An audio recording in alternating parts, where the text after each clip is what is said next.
खबर उत्तराखंड देख रहे हैं आप सब और मैं हूं आपके साथ रूपाली शर्मा। तो चलिए बुलेटिन की शुरुआत करते हैं। विद्यालय शिक्षा विभाग के अंतर्गत संचालित क्लस्टर विद्यालय योजना के तहत प्रथम चरण में प्रत्येक विकास खंड में एक एक क्लस्टर विद्यालय बनाने की तैयारी कर रहे हैं। इन विद्यालयों में आधारभूत सुविधाएं उपलब्ध कराने के दृष्टिगत स्थलीय निरीक्षण को विकास खंडवार नोडल अधिकारी नामित कर दिए गए हैं। सभी नोडल अधिकारी शीघ्र ही आवंटित विद्यालयों का निरीक्षण कर विस्तृत रिपोर्ट महानिदेशालय के माध्यम से शासन को उपलब्ध कराएंगे, ताकि प्रथम चरण के क्लस्टर विद्यालयों के निर्माण की प्रक्रिया शुरू की जा सके। सूबे के विद्यालय शिक्षा मंत्री डॉक्टर धन सिंह रावत ने बताया कि नई शिक्षा नीति 2020 के अनुरूप प्रदेश भर में क्लस्टर विद्यालय स्थापित किए जाने हैं, जिनका चयन विभाग द्वारा किया जा चुका है। तो यहाँ पर आपको बता दें कि क्लस्टर विद्यालयों की सुविधाएं जो है वो जल्द ही रखी जाएंगी, जिसमें 95 विकास खंडों में एक एक क्लस्टर विद्यालय बनाया गया है। इसी के साथ इनमें कक्षा 6 से 12 तक के छात्र छात्राओं को आधारभूत सुविधा मिलेंगी और आधारभूत सुविधाओं के साथ साथ क्लस्टर विद्यालय अन्य सुविधाएं भी उपलब्ध करवाएगा, जैसे कि smart class, virtual class, tinkering lab और कंप्यूटर लैब। ये सभी वहां पर मिलेंगी। विभिन्न विषयों की प्रयोगशालाएं, आर्ट एंड क्राफ्ट कक्ष, पुस्तकालय, ये सभी जो है उपलब्ध करवाया जाएगा। खेल मैदान होंगे, शौचालय सहित सभी सुविधाएं उपलब्ध होंगी। इसी के साथ शिक्षक, खेल एवं योग प्रशिक्षक, लाइब्रेरियन, तृतीय व चतुर्थ श्रेणी कार्मिक भोजन सभी जो है उपलब्ध होगा। भोजन माता की भी 100% तैनाती जो है वो की जाएगी। तो यहाँ पर पूरी तैयारियां जो है वो कर ली गई है। क्लस्टर विद्यालयों में आधारभूत सुविधाएं जो लोगों को, बच्चों को मिलने वाली है। देखिए, सबसे पहले तो मैं कहना चाहता हूँ कि हमारी सरकार शिक्षा में काफ़ी नवाचार कर रही है और आप देख रहे होंगे कि टीचर्स की नियुक्तियाँ भी बहुत हमने कर दी है। स्कूलों में फर्नीचर से लेके, बिजली की व्यवस्था से लेके, पानी की व्यवस्था से लेके, शौचालय से लेके और निःशुल्क पाठ्य पुस्तकें भी हम दे रहे हैं।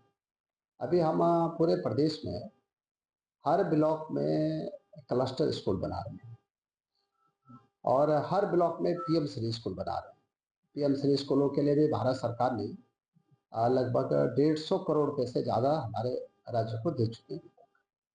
क्लस्टर स्कूल में हम ये कर रहे हैं कि जो भी बच्चे क्लस्टर स्कूल में आना चाहें, वहाँ पे उनको गाड़ी की सुविधा दी जाएगी। अगर गाड़ी की सुविधा नहीं है तो आने जाने का किराया दिया जाएगा और हर डिस्ट्रिक्ट मजिस्ट्रेट इसका चेयरमैन है और काफ़ी स्कूल है, हमने उसको जो है चिन्हित भी कर लिए हैं। आज उत्तरकाशी जिले के लिए 15 बसों को रवाना यहाँ से मुख्यमंत्री जी और हम लोगों ने किया है और उसमें यह है कि जो भी गरीब बच्चा उस स्कूल में पढ़ेगा उसको निःशुल्क सरकार की तरफ से जो है आने जाने की व्यवस्था रहेगी।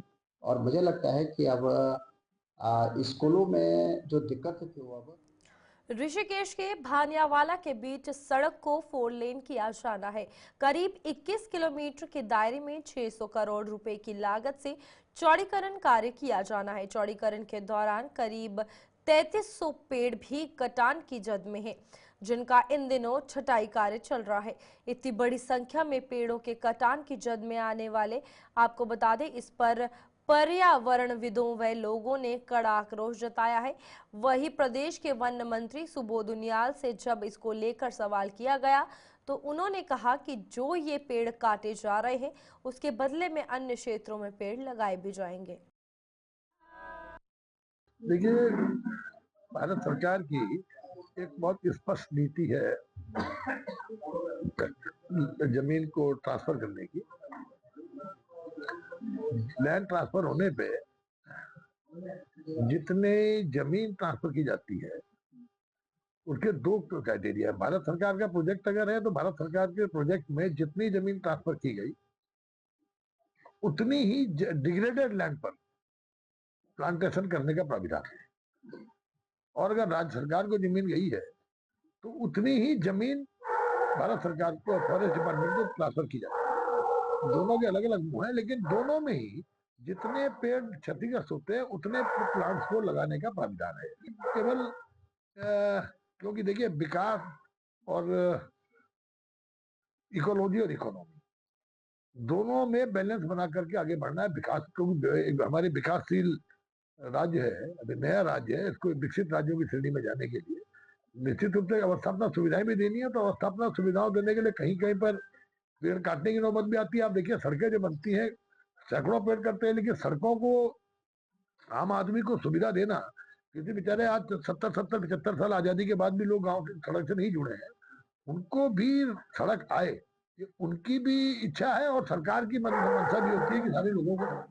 उत्तराखंड में वक्फ बोर्ड का हजारों हेक्टेयर भूमि पर अवैध कब्जे हैं, जिस पर कार्रवाई को लेकर के जल्द ही टर्मिनल का गठन होने जा रहा है और इसके बाद कई नियम सख्त हो जाएंगे। उत्तराखंड वक्फ बोर्ड अध्यक्ष शादाब शम्स ने बताया कि वक्फ बोर्ड 2022 विनियम नोटिफिकेशन पर संस्तुति हो गई है और जल्द ही इस महीने की आखिर पर ट्रिब्यूनल का गठन हो जाएगा। इसके बाद उत्तराखंड में मौजूद उत्तराखंड बोर्ड की संपत्तियों के कब्जे पर सख्त कार्रवाई शुरू कर दी जाएगी। उत्तराखंड वक्फ बोर्ड अध्यक्ष शादाब शम्स ने बताया कि उत्तराखंड के बोर्ड ने तय किया है कि वक्फ संपत्तियों का किराया बढ़ाया जाएगा। उन्होंने बताया कि उत्तराखंड वक्फ बोर्ड की आय बहुत कम है और आज भी कई बड़ी बड़ी संपत्तियों का किराया 20 और 25 रुपए महीने के रूप में आ रहा है, जो कि किसी भी तरह से व्यवहारिक नहीं है और ये चिंता का विषय है। उन्होंने कहा कि वक्फ बोर्ड की संपत्तियों पर किराया बढ़ाने का फैसला लिया गया है और इसे बाजारी मूल्य के आसपास लाया जाएगा, ताकि इस पैसे से उत्तराखंड वक्फ बोर्ड की इनकम बढ़े और इस पैसे से गरीबों की मदद की जा सके। बहुत सारे अवैध कब्जे हैं औकाफ में। मैं संख्या तो अभी नहीं बता पाऊंगा, लेकिन एक बड़ी संख्या है। हमारा ट्रिब्यूनल बहुत जल्द बनने जा रहा है और वक्फ ट्रिब्यूनल बन जाएगा तो उसके ऊपर, क्योंकि 1.5 साल से वक्फ ट्रिब्यूनल नहीं है, तो इसलिए मजबूत निर्णय नहीं हो पा रहे। जो कब्जेदार बैठे हैं उन कब्जेदारों के ऊपर अभी एक्शन नहीं हो पा रहा। हमें उम्मीद है कि विद इन दिस मंथ हमारा वक्फ ट्रिब्यूनल बन जाएगा और वक्फ ट्रिब्यूनल बनने के बाद मुझे लगता है कि जो कब्जेदार हैं उनके खिलाफ। मॉनसून में डेंगू के प्रकोप का खतरा सबसे ज्यादा होता है, जिसके रोकथाम के लिए देहरादून का जिला स्वास्थ्य महकमा मॉनसून से पहले ही अपनी तैयारियों में जुट गया है, जिसके चलते देहरादून के सीएमओ डॉक्टर मनोज कुमार शर्मा ने सभी स्वास्थ्य अधिकारियों के साथ बैठक की। इस बीच डॉक्टर मनोज कुमार शर्मा ने कहा कि सभी अधिकारियों को निर्देश दिए गए हैं डेंगू की रोकथाम के लिए जरूरी उपकरण और दवाइयों की मात्रा की समीक्षा कर ले, ताकि सही समय पर जरूरी सामग्री का प्रबंध किया जा सके। साथ ही उन्होंने कहा कि स्वास्थ्य विभाग की तरफ से हर डेंगू मरीज को मच्छरदानी, मच्छरों से बचने के लिए क्रीम और ऑल आउट दिया जाएगा और मार्च महीने में ही प्लेटलेट्स की व्यवस्था भी की जाएगी, ताकि डेंगू से ग्रसित मरीज को प्लेटलेट्स की कमी ना हो। देखिए, कल ही मैंने हमारी मंथली रिव्यू मीटिंग थी, तो कल उसमें डेंगू के बारे में भी चर्चा की गई और मेरे द्वारा ये निर्देश दिए गए हैं अभी कि हमें जितना भी लॉजिस्टिक है, जो भी हमें आवश्यकता है, उसको देख लें कि आवश्यकता हमारी वो जो चीज़ें हैं, वो हमारे पास में है कि नहीं है। जो फॉगिंग मशीन है, जो केमिकल है, मॉस्किटो नेट है, ऑल आउट है, तो ये सब चीज़ें हमारे पास जो होनी चाहिए, वो है कि नहीं है। और जो हमारी रिक्वायरमेंट है, उसके हिसाब से पूरा मार्च में उस चीज़ को देख लें, अपनी लॉजिस्टिक को उसको कंप्लीट कर लें। अप्रैल से मैंने कहा कि जो हम एक्टिव सर्वेलेंस करते हैं या सोर्स रिडक्शन का काम करते हैं आशाओं के माध्यम से, अप्रैल से उसको हम टाइम से स्टार्ट करवा दें, ताकि हम इस चीज़ का इंतजार ना करें कि मानसून सीज़न का इंतजार ना करें। हम पहले से प्री मानसून उससे ही हम ये स्टार्ट करवा दें, ताकि लोगों को जागरूकता भी हो जाए उस संबंध में, और अगर पहले से कोई अगर इस तरह की चीज़ें मिलती हैं तो उनका भी समाधान जो है समय से हो जाए। दूसरा, मैंने देखिए इसमें जो इम्पोर्टेंट चीज़ होती है कि स्प्रेड जो होता है, जब एक मरीज़ इन्फेक्टेड होता है तो फिर आप देखते हैं कॉलोनी में दूसरा, तीसरा, चौथे लोग जो हैं वो इन्फेक्टेड हो जाते हैं। तो मेन चीज़ हमें ध्यान रखनी है कि जो जो मरीज़ इसका मिलता है, उस मरीज़ को सभी को mosquito net, mosquito repellent cream और एक ऑल आउट हमारी तरफ, विभाग की तरफ सभी को दिया जाएगा, मैंने कहा है। क्योंकि ये इम्पोर्टेंट है बहुत कि उस इन्फेक्टेड मरीज़ को कोई मच्छर ना काटे, उसको बचाना हमें बहुत ज़रूरी है। तो इस बात पे हमारा विशेष ध्यान रहेगा कि कैसे हम उसको बचा सकें। मरीज़ को जैसे अस्पताल में भर्ती होता है, वहाँ भी सब सुविधाएँ उपलब्ध रहेंगी, और अगर वो घर पे ट्रीटमेंट ले रहे हैं, तो घर पे भी स्वास्थ्य विभाग की तरफ से ये सुविधाएँ उपलब्ध की जाएगी। तीसरा ये हमारा पॉइंट है कि अगर कोई भी बीमार होता है, तो उसको समय से जो है उपचार जो मिल पाए, जो ब्लड ट्रांसफ्यूज़न, जो प्लेटलेट ट्रांसफ्यूज़न की ज़रूरत पड़ती है, उसकी किसी को भी कमी ना हो। इस संबंध में पूरी तैयारियाँ जो हैं हमारी मार्च में कर ली जाएँगी और जो प्राइवेट और जो हमारी इंटर डिपार्टमेंटल मीटिंग है प्राइवेट लोगों से, वो भी हम मार्च में कंप्लीट कर लेंगे, ताकि अप्रैल से हम फुल फ्लैश। उत्तराखंड में प्रेमचंद अग्रवाल के इस्तीफे के बाद मंत्रिमंडल विस्तार की चर्चा जोरों पर चल रही है। ऐसे में कांग्रेस लगातार धामी सरकार पर हमलावर है, जबकि मुख्यमंत्री पुष्कर सिंह धामी के पास पहले से ही कई विभाग हैं। ऐसे में प्रेमचंद अग्रवाल के इस्तीफे के बाद उनके सभी विभाग मुख्यमंत्री पुष्कर सिंह धामी के विभागों में निहित हो गए हैं। वहीं अब कांग्रेस प्रदेश अध्यक्ष करण माहरा इस पर सवाल उठा रहे हैं कि विधानसभा सदन की कार्रवाई के दौरान मुख्यमंत्री पुष्कर सिंह धामी का कोई भी प्रश्न हल नहीं होता है, क्योंकि सोमवार को सत्र आहूत नहीं की जाती है, जबकि मुख्यमंत्री के अधीन सबसे अधिक और भारी भरकम विभाग है।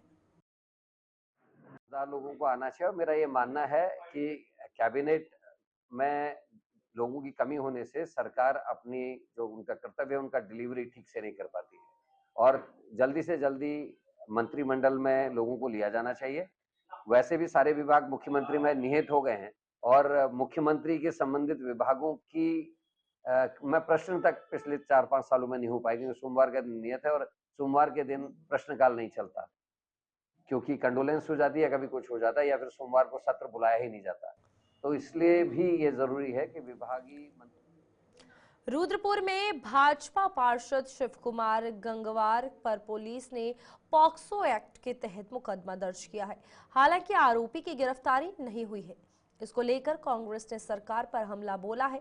कांग्रेस की प्रदेश प्रवक्ता गरिमा दसौनी ने कहा कि बेटी बचाओ बेटी पढ़ाओ का नारा देने वाली भाजपा का चाल चरित्र और चेहरा सबके सामने है। कांग्रेस की प्रवक्ता ने कहा कि भाजपा के और भी कई नेताओं पर भी पूर्व में इस तरह के आरोप लगे हैं। उन्होंने कहा कि भाजपा के वरिष्ठ नेता भी इस मामले में चुप्पी साधे हुए हैं। उन्होंने कहा कि बेटियों को बचाने की जिम्मेदारी है और भाजपा शासन में बेटियों पर लगातार अपराध में बढ़ोतरी हो रही है। भाजपा के सल्ट और चंपावत के मंडल अध्यक्षों, लालकुआं दुग्ध संघ अध्यक्ष मुकेश बोरा और आदित्य राज सैनी, जो इनका ओबीसी प्रकोष्ठ का सदस्य है बहादुराबाद का, इन चारों के ऊपर नाबालिग बच्चियों के साथ दुराचार का आरोप पुष्ट होने के बाद अब एक और भाजपा नेता पर आरोप लगा है। पॉक्सो एक्ट के तहत मुकदमा दर्ज हुआ है रुद्रपुर के वार्ड नंबर 8 से पार्षद शिव कुमार गंगवार के ऊपर। इनके ऊपर 2 महिलाओं ने होली के दिन छेड़खानी का आरोप लगाया है और कहा है कि उनको फिजिकली और सेक्सुअली अब्यूज किया गया शिव कुमार गंगवार के द्वारा। लेकिन हैरत की बात यह है कि बेटी बचाओ बेटी पढ़ाओ का नारा देने वाली भारतीय जनता पार्टी की सरकार में अभी तक शिव कुमार गंगवार की कोई गिरफ्तारी नहीं हुई है और ना ही संगठन ने उन पर कोई फैसला सुनाया है। रुद्रपुर के तमाम भाजपा नेता बिलों में घुसकर बैठे हुए हैं और प्रादेशिक नेतृत्व ने चुप्पी साध रखी है। ऐसे में आज बेटियों को बचाने की जरूरत है इन भाजपा के नेताओं से, इनके पार्षदों से, इनके कार्यकर्ताओं से। एक नहीं, आधा दर्जन मामले पिछले 6 महीने में ऐसे आ चुके हैं इस प्रदेश के अंदर, जिसमें महिला अपराध में, महिला दुष्कर्म में भारतीय जनता पार्टी से संबंधित व्यक्ति आरोपी साबित हुआ हो। ऐसे में ये समझा जा सकता है कि भारतीय जनता पार्टी के संस्कार, उनका चाल चरित्र चेहरा और उनकी असली प्रदेश की धामी सरकार मातृभाषा को बढ़ावा देने और संस्कृति को संरक्षण करने के उद्देश्य से समय समय पर कदम उठाती आई है। इस बार भी सीएम धामी ने एक नई पहल शुरू करी है, जिसके तहत अब सरकारी नोटिफिकेशन, गैजेट, शिलान्यास और उद्घाटन के दौरान लेखन में मातृभाषा का इस्तेमाल किया जाएगा, जिसमें विक्रम संवत के साथ ही हिंदी महीनों का जिक्र किया जाएगा। सरकार की इस पहल को भाजपा नेता भी स्वागत योग्य कदम बता रहे हैं। भाजपा प्रदेश प्रवक्ता कमलेश रमन का इस पर कहना है कि सरकार निरंतर संस्कृति भाषा को बढ़ावा देने की दिशा में काम करती है और ये कदम भी इसी दिशा में उठाया गया है। बिल्कुल, देखिए, उत्तराखंड हमारी संस्कृति के लिए जाना जाता है। हमारा हिंदी भाषा, क्योंकि हम हिंदुस्तान में रहते हैं, तो मुझे लगता है कि हिंदी भाषा को प्रमोट करना ही चाहिए, क्योंकि अन्य भाषा भी बहुत सम्मानित है, लेकिन हिंदी भाषा हमारी राष्ट्रीय भाषा है, तो इसको तो आगे आना ही चाहिए। और माननीय मुख्यमंत्री जी का ये फैसला वाकई बहुत सराहनीय है और इन सारी चीज़ों को देखते हुए मुझे लगता है कि आने वाले समय में जो हमारी नई जनरेशन है वो भी हमारी कम से कम हमारी संस्कृति को जानेगी, हमारी यहाँ की बोली भाषा को जानेगी, हमारी हिंदी भाषा के ऊपर उनकी प्राथमिकता होगी। तो माननीय मुख्यमंत्री जी का ये फैसला। डोईवाला हरिद्वार नेशनल हाईवे पर माजरी क्षेत्र में एक सड़क हादसा पेश आया। हादसे में बुजुर्ग दंपत्ति सहित एक महिला घायल हो गई है, जिन्हें स्थानीय लोगों ने निजी वाहन से अस्पताल पहुंचाया। पुलिस ने मामला दर्ज कर हादसे की जांच शुरू कर दी है। मतलब पीछे थे एक 2 व्हीलर और ये एक्टिवा आप देख रहे हैं, यहाँ पे एक्टिवा खड़ी हुई है और शायद अगली गाड़ी ने 4 व्हीलर ने ब्रेक लगाए, जिसको बचाने के चक्कर में ये दोनों गाड़ियाँ आपस में भिड़ गई। एक ज्वालापुर से आ रहे थे, दूसरा शायद लोकल है कोई, और मतलब 3 बंदों को यहाँ इसमें काफ़ी चोटें आई हैं। एक का पैर भी टूट गया अंकल का, जो स्कूटी चला रहे थे, और जो बाइक पे लड़की थी उसको भी काफ़ी चोट लगी है और एम्बुलेंस की सहायता से आपके सामने उनको भेजा गया है हॉस्पिटल। सर, जो मैंने ऑब्जर्व करा कि अगर बुजुर्ग आदमी है 55-65 साल का है, तो वो इतने लॉन्ग डिस्टेंस के लिए पब्लिक कन्वेंस का उपयोग करें, वो 2 व्हीलर से ना आए। मैं ये कह सकता हूँ, अगर आप नहीं इतना कर सकते, हरिद्वार से आ रहे थे जोली ग्रांड तक, अगर ये बस से आते तो शायद ये ना होता। पर फिर भी एहतियात में यही कहता हूँ, अगर आप इतना लंबा ड्राइव नहीं कर पाते तो पब्लिक कन्वेंस से आप आइए, बस वगैरह से, कार से आप आइए। 2 व्हीलर को आप अवॉइड कीजिए, और आते हैं तो आपकी पूरी सुरक्षा के साथ होना चाहिए, हेलमेट दोनों पे होना चाहिए। मेरा नाम सर नितिन शर्मा है, मैं हरिद्वार का रहने वाला हूँ। डोईवाला मेरा ऑफिस में, यहाँ डेली अप डाउन करता हूँ, तो यहाँ से यहाँ पे होते रहते हैं। पर यह है कि अपनी सुरक्षा हम अपने आप कर सकते हैं। कैबिनेट मंत्री प्रेमचंद अग्रवाल के इस्तीफा देने के बाद उत्तराखंड में सियासत एक बार फिर गर्मा गई है। इस मामले को लेकर भाजपा और कांग्रेस में जुबानी हमलों का सिलसिला जारी है। भाजपा ने कांग्रेस पर निशाना साधते हुए कहा कि भारतीय जनता पार्टी अनुशासित पार्टी है और अपने नियम के तहत प्रेमचंद अग्रवाल का इस्तीफा लिया है। कांग्रेस पार्टी अपने गालीबाज विधायक और प्रदेश अध्यक्ष का इस्तीफा कब लेगी? देखिए, कांग्रेस क्या कहती है, कांग्रेस को पहले अपने गिरबान में झांकना चाहिए, और भारतीय जनता पार्टी हमेशा अनुशासन के तहत अपना कार्य करती है। लेकिन मैं कांग्रेस से भी पूछना चाहती हूँ, क्या कांग्रेस ने कभी अपने किसी भी कार्यकर्ता के ऊपर अनुशासन का डंडा चलाने का काम किया है? उनके गालीबाज विधायक, गालीबाज अध्यक्ष, क्या उनके ऊपर भी कांग्रेस पार्टी कभी कोई अपनी कार्रवाई करने का काम करेगी? हमने मांग की थी उनसे कि हरीश धामी जी ने जो विधानसभा के बाहर प्रांगण में खड़े होकर के गाली देने का काम किया था, तो कांग्रेस हिम्मत दिखाए उनको निष्कासित करने की। मुझे लगता है कि कांग्रेस नहीं करेगी, लेकिन भारतीय जनता पार्टी एक अनुशासित पार्टी है और अनुशासन के तहत और नियम के तहत कार्रवाई करने का काम करती है। तो आरोप लगाने का काम कांग्रेस ना करे, कांग्रेस पहले अपने गिरबान में झांके। सितारगंज में प्रशासन ने बड़ी कार्रवाई की है। नगरीय और ग्रामीण क्षेत्रों में अलग अलग टीमें गठित कर प्रशासन ने मदरसों को सील करने की कार्रवाई की है। शांति व्यवस्था बनाए रखने के लिए पुलिस क्षेत्राधिकारी भूपेंद्र सिंह धोनी और कोतवाल नरेश चौहान बड़ी मात्रा में पुलिस फोर्स के साथ मौजूद रहे। उधर एसडीएम रविंद्र बिष्ट ताबड़तोड़ कार्रवाई करते रहे। इस संबंध में लोगों की अलग अलग प्रतिक्रिया देखने को मिली। मदरसा संघर्ष समिति के प्रदेश अध्यक्ष सलीम रिजवी प्रदेश में हो रही मदरसों की कार्रवाई पर हाईकोर्ट का रुख करने की बात कही है। उन्होंने कहा कि निजी संपत्ति पर मदरसा चलाना कोई अवैध नहीं है और आर्टिकल 25 है जो मौलिक अधिकारों की बात करता है। ये कार्रवाई धार्मिक स्वतंत्रता पर हमला है। देखिए, उत्तराखंड मदरसा बोर्ड से जितने भी मदरसे पंजीकृत हैं वो तो वैध पंजीकृत मदरसे में काउंट करते हैं। जो जिनका पंजीकरण उत्तराखंड मदरसा बोर्ड में नहीं है वो अवैध मदरसे होते हैं, वो अवैध रूप से संचालित होते हैं। उन्हीं के खिलाफ सीजलिंग की कार्रवाई की जा रही है ताकि बच्चों को एक सुनहरा भविष्य मिले, वो कोई मान्यता प्राप्त स्कूलों में अध्ययन करें। और यहाँ पर क्योंकि कोई भी करिकुलम फॉलो नहीं करते हैं, ना इनकी कोई अकाउंटेबिलिटी होती है और ना इनका फाइनेंशियल रिकॉर्ड से ये मेंटेन करते हैं, लिहाजा अवैध रूप से होने के कारण इनकी सीलिंग की कार्रवाई की जा रही है। लिस्ट में अवैध मदरसे आए हैं या पंजीकृत आए हैं, तो सभी पे कार्रवाई होगी? सभी पे कार्रवाई। यहाँ पर सितारगंज में 17 ऐसे अवैध मदरसे हमने चिन्हित किए हैं, उनके खिलाफ लगातार कार्रवाई कर रहे हैं। आज ये तीसरा मदरसा हम सील कर रहे हैं, जिसमें जो है रजिस्ट्रेशन जिन मदरसों का नहीं है उत्तराखंड मदरसा बोर्ड में, तो उसकी प्रशासन जाँच कर रहा है और जांच के अनुसार कार्रवाई कर रहा है। हम लोग कानून व्यवस्था के लिए पुलिस की व्यवस्थाएं हो रखी हैं। के संविधान में आर्टिकल 25 है जो कि मौलिक अधिकारों की वकालत करता है, धार्मिक स्वतंत्रता की बात करता है। उत्तराखंड में मदरसों को सरकारी तालाबंदी हो जाना फिक्र का बाइस है और बहुत ज़्यादा ये सोचने की बात है और धार्मिक स्वतंत्रता पे कहीं ना कहीं हमला है। और ये सबसे बड़ी परेशानी की बात यह है कि पूरे उत्तराखंड में, इसमें सितारगंज, खटेमा, देहरादून और भी बहुत सारी जगह आती हैं, लगभग 50 से अधिक मदरसों पे सरकारी तालाबंदी है। ये कहीं ना कहीं हमारे हक हुकूक पर सीधे सीधे हमला करने का काम किया जा रहा है। हम बहुत ही जल्द मदरसों के तहफ़्फ़ुज़ के लिए मजबूत कदम उठाएंगे और इस मदरसे के तहफ़्फ़ुज़ के लिए हाई कोर्ट का रुख भी करेंगे। सोच के साथ सर ये बात मैं आपको बताना चाहता हूँ कि यहाँ पर कई मदारिस ऐसे हैं जिनके पास में सोसाइटी का रजिस्ट्रेशन भी है और उन्होंने मदरसे को मदरसा बोर्ड से मान्यता कराने के लिए ज़िले में अपने पेपर दिए और कागजात ये हैं। आप अगर देखना चाहें तो ये देखें, ये मदरसा सितारगंज का है जिनके कागजात मौजूद हैं। अब जो आवेदन उन लोगों ने 6 महीना पहले, साल भर पहले या 7 मंथ पहले मदरसा बोर्ड के लिए किया है और मदरसा बोर्ड केदार घाटी के ग्राम पंचायत रुद्रपुर में गौचर भूमि पर सब स्टेशन निर्माण की कार्यवाही करने पहुंचे पिटकुल के अधिकारी कर्मचारियों का ग्रामीणों ने जमकर विरोध किया।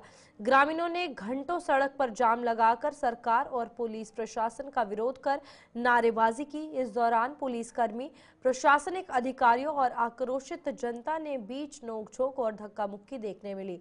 आक्रोशित महिलाओं को पुलिसकर्मियों ने पकड़कर जबरन पुलिस वाहनों में बिठाया, जिससे आक्रोशित अन्य महिलाओं ने गुप्तकाशी जागधार मोटर मार्ग को रुद्रपुर ने निकट बड़े बड़े बोल्डर रखकर सड़क जाम कर दिया। घंटों तक पुलिस वाहनों में बैठी महिलाएं प्रशासन के विरुद्ध जमकर नारेबाजी करती रही। वहीं रायका से रुद्रपुर के बीच मोटर मार्ग छावनी में तब्दील किया गया था।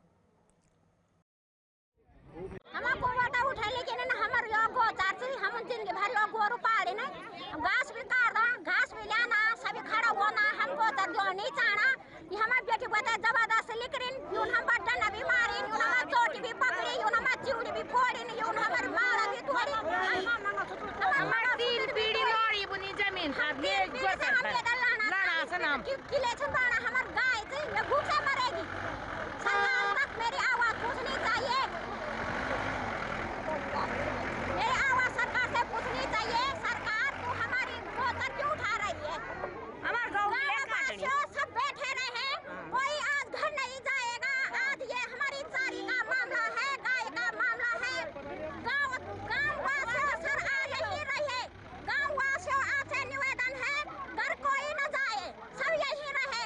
गाय की चार है, घास के लिए है, हम गाय पालेंगे, कोई घर नहीं जाएगा आज। सबसे पहले मैं आप लोगों को बता दूं कि हम जो कि माननीय सुप्रीम कोर्ट का नियम का पालन कर रहे हैं कि उन्होंने बोला था कि गोचरान पे कोई सरकारी या गैर सरकारी कोई भी कब्जा नहीं कर सकता। हम उसके नियम के पक्ष में खड़े हैं यहाँ पे। और जबकि आप जो है पुलिस और पिटकुल वाले जो कि भारी पुलिस बल लेके यहाँ पे आए हैं, हमारी महिलाओं के साथ उन्होंने अभद्र व्यवहार किया। उनकी चूड़ियाँ आप देख सकते हैं वहाँ पे फूट रखी, किसी की माला टूट रखी है और उन्होंने हमारे साथ मारपीट की और मेरे दर्द हो रहा है। शायद अभी मैं मेडिकल करवाऊंगा इसके बाद। दूसरी बात ये देखो, हमारे जो गाय हैं वो भी आ चुकी हैं, गाय भैंस। अभी धीरे धीरे समस्त जितने भी हमारे जो कि 2019 की गणना के अनुसार हमारे गांव के पास 207 पशु हैं। हमारे पास एकमात्र गोचरान भूमि यही है, इसलिए हम दे नहीं सकते हैं और न हम देंगे। या तो हमें ये लोग जो कि जेल भेजेंगे या हम पे धारे लगाए या हमें मार दो जान से, लेकिन हम जो है कि गाय माता की रक्षा करेंगे तो करेंगे। देखो हमने क्या बोला था कि जब भी माननीय न्यायालय में जो डिसीजन आएगा हम उसके खिलाफ नहीं जाएंगे। अभी क्या हुआ कि अभी लंच के बाद जो है कि दूसरी हियरिंग होगी, उसी के बाद जो है कि क्या फैसला आता है ये अभी सुनने में आएगा। लेकिन उससे पहले पुलिस ने जो कि बड़ी कार्रवाई की यहाँ पे, क्योंकि महिलाओं के साथ अभद्रता का व्यवहार किया सबके साथ। देखिए मैं ये कहूँगा ये सरासर माननीय सर्वोच्च न्यायालय के मैंने आदेश की अवहेलना है।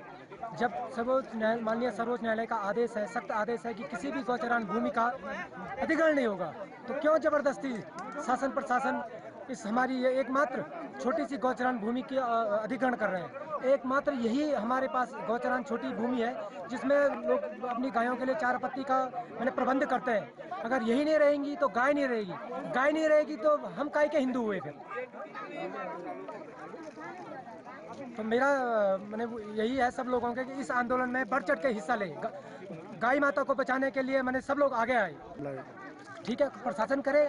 अभी देखा होगा आपने हमारी माता बहनों के साथ किस प्रकार से अभद्रता की, किस प्रकार से किसी का मंगलसूत्र तोड़ा गया, किस प्रकार से किसी के हाथों की मैंने अंगूठी खो गई है, किसी की चूड़ियाँ तोड़ी गई। तो ये किस प्रकार का वो है? जब हम शांतिपूर्वक आंदोलन कर रहे थे, और शांतिपूर्वक आंदोलन करना हमारा लोकतांत्रिक अधिकार भी है। संविधान ने हमें अधिकार दिया है अपनी बातों का आगे रखने का। तो इस प्रकार से जो ये पुलिस की तानाशाही है, ये हमें बहुत में इसका निंदनीय है। वो चलिए अभी के लिए बुलेटिन में इतना ही। खबरों का सिलसिला आगे भी जारी रहेगा। नमस्कार।